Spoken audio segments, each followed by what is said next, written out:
पुणे शहरातील एक असे मंदिर ज्या मंदिराला 9 कळस आहेत। विशेष म्हणजे इतर मंदिरांच्या उंबरठ्यावर असलेली कीर्तिमुखाची प्रतिमा या मंदिराच्या कळसावर आहे। पुण्याच्या मध्यवर्ती भागात मुठा नदी किनारी शनिवार पेठ मध्ये वसलेले हे प्रशस्त ओंकारेश्वराचे मंदिर।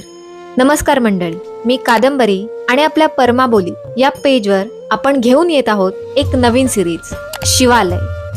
ओम हा हिंदू धर्मातील अत्यंत पवित्र ध्वनी आणि मंत्र। या ओंकाराचा ईश्वर म्हणजे भगवान शंकर, त्यांचे हे मंदिर पेशव्यांचे गुरु शिवराम भट यांचे मार्गदर्शन आणि चिमाजी अप्पा यांच्या देखरेखीखाली 1736 ते 1738 या कालावधीमध्ये या मंदिराचे काम पूर्ण झाले।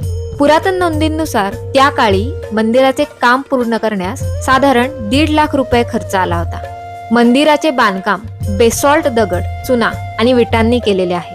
या पूर्वाभिमुखी मंदिराच्या प्रवेशद्वारातून आत येताच आपल्याला नंदी महाराजांचे दर्शन होते। आवारात एक अग्निकुंड आहे।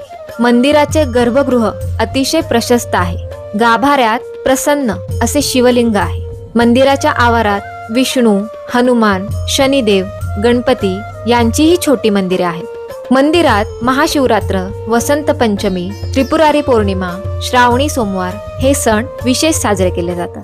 तुम्हाला ही शिवालय सिरीज कशी वाटते हे आम्हाला कमेंट बॉक्स मध्ये सांगा आणि ही माहिती आपल्या मित्रपरिवाराला सुद्धा शेअर करा। हर हर महादेव।